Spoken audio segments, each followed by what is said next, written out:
Hi, a few weeks ago we were in Perth for the Melbourne to Osaka Roadshow, and we spoke to two of the registered entrants who both have Sunfast Jeanneaus.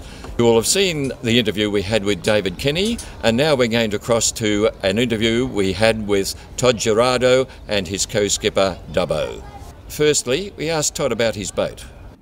Originally we had the Sunfast 3200, which was the smaller Kraken, and we bought this larger Kraken in 2014 specifically to do the 2014 Sydney to Hobart. We both grew up in a country yacht club, sort of both a long way south of here. I grew up in Esperance, so Todd grew up in Albany. Started sailing when I was 12, and you were about the same? Nine, yeah. He was on catamarans though, so I had to wean him off that. And then, yeah, sort of progressed through dinghies, started doing offshore, I don't even know when, a fair while ago, and then I was out on a yacht and a mate rang me from England and said, I've bought this Sunfast 3200, we've entered the Trans Quadra race, when can you get here? And we'd never done double-handed, we'd never thought about it before. So I went over and it was a bit of sort of learn on the fly sort of thing. We made it across the Atlantic, placed reasonably well in the race considering we'd never done it before. And yeah, I came back to Perth and Todd had a 40-footer and it was just a hard to get crew, constant crew. So he said, you know, what was that 32 like? I said, it was great, awesome little boat. And the next minute there was one here and we've been sailing together ever since. So Todd, that's why you bought the Jeanneau? Yes, to get into short-handed sailing and something I could take out by myself if I wanted to, but then to race double-handed as well in offshore. This particular Jeanneaus are designed for the ocean and for specifically for the Transpac? Yes, that's right. Yeah, they're built for the Trans Quadra, which is a French race, and a Category A boat as well in terms of safety requirements. So straight out of the box they rate for the safety requirements. Now you've known Dubbo for quite a few years by the sound of things, so you're still happy to have him as a crew member? Oh yes. That's not what you said earlier. We haven't thrown each other off yet. Okay, now perhaps in the quietness of this Sunday afternoon you could tell us whether you do have complementary skills. Yes, he smokes and I don't. Before we start, long before we start. My weakness in sailing would be the light air stuff. I grew up in a country town where if it wasn't 20, you didn't go.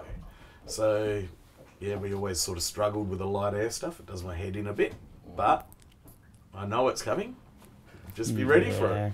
Tell me, how did you hear about the race?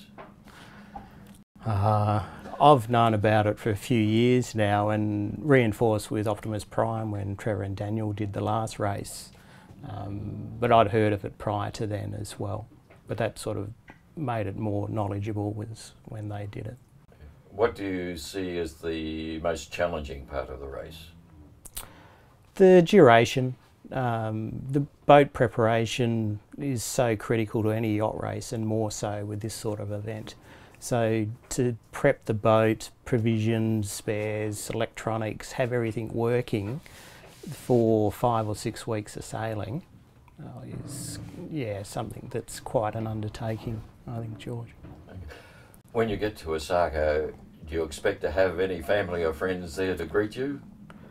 Oh, I don't know yet, we'll see. Dubbo, are you commenting on that? I haven't got any family or friends now, so I can't see any in the future. No, my fiancée will probably be there. Hopefully you'll have one friend at the end of the race. Yeah. Well, hopefully two. Hopefully we're still friends. Now, you know we run the biggest loser as part of the race, where we weigh entrants before the race, and before they get the chance to do anything at the end of the race, we whack them on the scale again.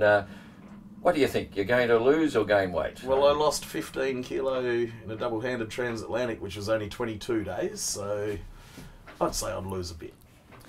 Yeah, so I expect we'll lose weight. How much, we'll wait and see.